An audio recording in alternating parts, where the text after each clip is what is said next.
আসসালামু আলাইকুম। শুভ সকাল সবাইকে। নতুন আরেকটা ভিডিও নিয়ে হাজির হলাম আপনাদের সামনে। আসলে রেগুলার ভিডিও দিতে পারছি না, কিছু ব্যক্তিগত সমস্যার কারণে শরীরটাও ভালো নাই। এজন্যে মনেও চায় না ভিডিও বানাই বা ভিডিও আপনাদের সামনে দেই। তো এই যে সকাল সকাল তারা ঘুম থেকে উঠে গেছে, আর এই যে বিস্কিট নিয়ে বসে আছে, সে চা খাবে। আর কালকে রাত্রে বাদাম নিয়ে আসা হয়েছিল, তো ওরা ওঠার আগে আমি অল্প কয়টা বাদাম খেয়েছি। তো সে ঘুম থেকে উঠেই বাদামের খোসাগুলো দেখে বলছে যে বাদাম খেয়েছে কে? তো আমি বললাম যে আমি খেয়েছি। তো বলল আমাকে কেন দিলা না? তো এইসব কথাগুলাই হচ্ছিল তার সাথে। আর বড় মেয়েকে বলেছি চা বানাতে, তো সে চা বানিয়ে নিয়ে আসবে। আজকে আর দুধ চা খাবো না, আজকে রং চাই খাবো। তো এই যে মেজোটা আসলো, ওকে আমি বলছিলাম যে তুমি একটু আসসালামু আলাইকুম বলো, তো সেটা বলছিল।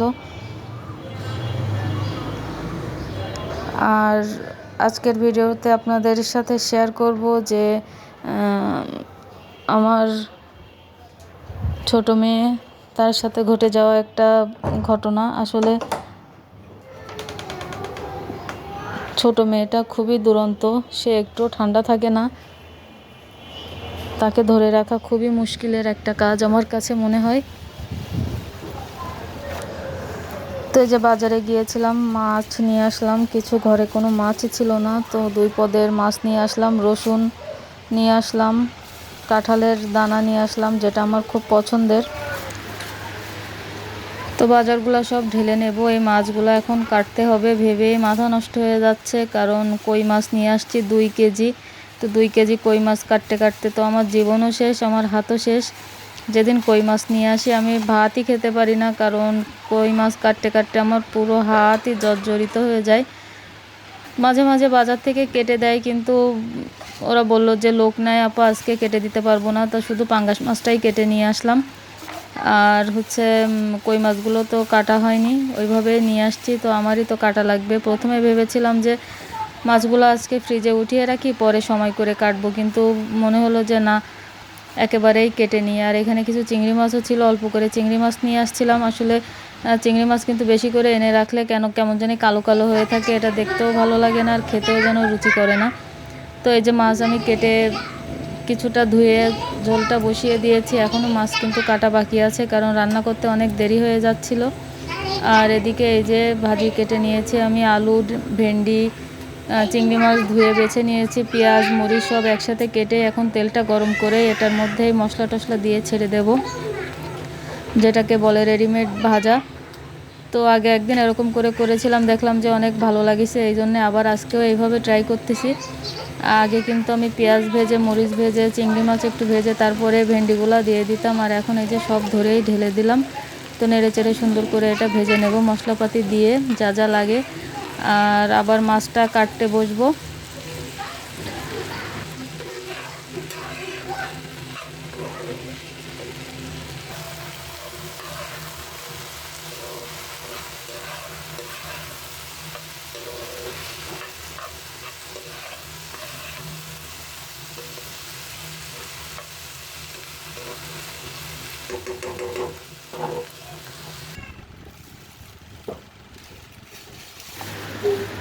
তো তরকারি নাড়াচাড়া দিয়ে আমি আবার কিন্তু মাছগুলো নিয়ে বসে পড়েছি।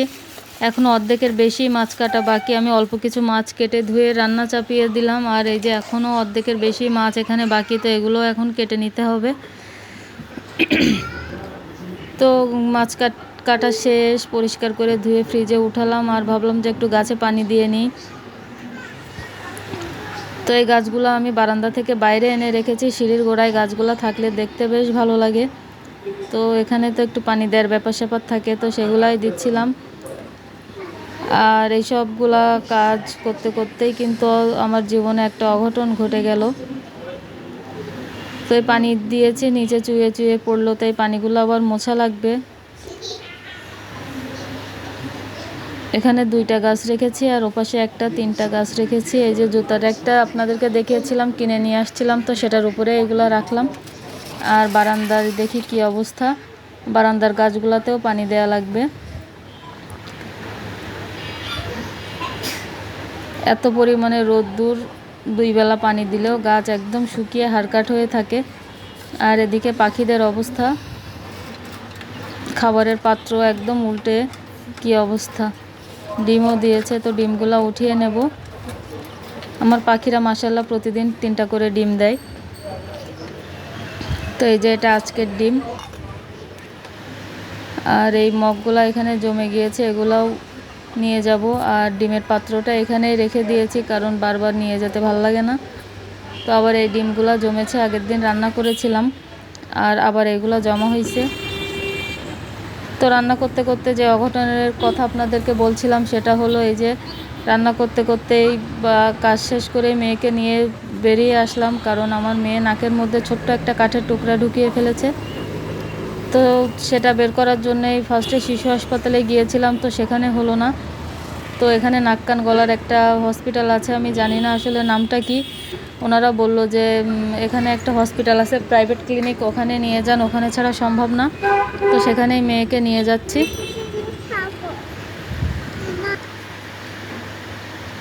এটা শিশু হাসপাতালের পাশে। এই তো হসপিটাল থেকে বেরিয়ে এখানে দাঁড়িয়ে আছি। আলহামদুলিল্লাহ নাক থেকে কাঠটা বের করে নিয়ে আসছে, আপনাদেরকে দেখাবো। আর ওর বাবা একটু ভেতরে গিয়েছে, এই জন্য আমি বাইরে দাঁড়িয়ে আছি। কিছু না, পচা মেয়ে, কিচ্ছু ঢোকাওনি তোমার জন্য। এই রাত্রেবেলা এই যে এখানে আসতে হলো, এই যে এটা ঢোকাইছো নাকের মধ্যে, এই যে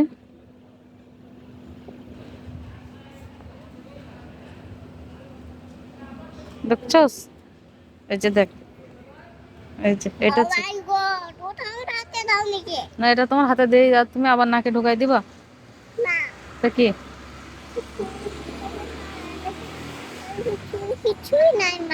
কিছুই নাই? তুমি একটা পচা করুক, এবার নিশাদকে মারবা? মারলে কিন্তু ডাক্তারের কাছে নিয়ে আসবো আবার। তো বাবা কই? কই বাবা কই? ওই যে বাবা আসছে।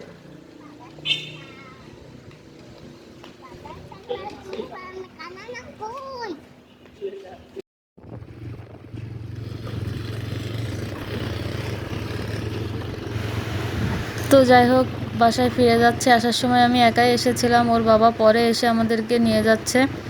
আর ডাক্তারের ওখানের এমন পরিস্থিতি ছিল, আমার তো জানটাই বেরিয়ে যাচ্ছিল। সেখানে যে ভিডিও করব বা কিছু করব সেরকম মন মানসিকতাই কাজ করতেছিল না।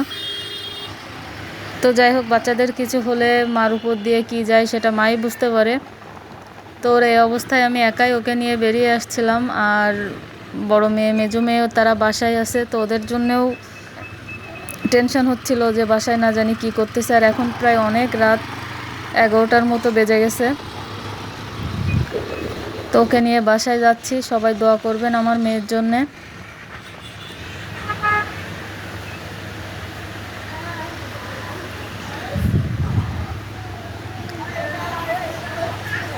রাতের ঢাকা শহর দেখতে কিন্তু ভালোই লাগে, তাই না?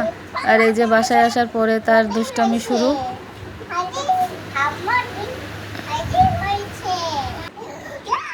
কি হয়েছে? তোমার দেখলে কেউ বলবে যে তুমি এখান থেকে 1 ঘন্টা আগে ডাক্তারের কাছ থেকে আসছো?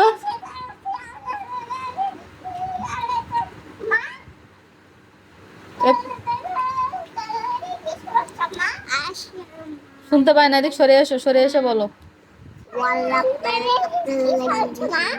বুঝি না, সুন্দর করে বলো। ছোট বাচ্চার কি সমস্যা? কোথায় বইছো? না পিছনে বসো না, এদিকে আসো, পড়ে যাবা। এদিকে আসো।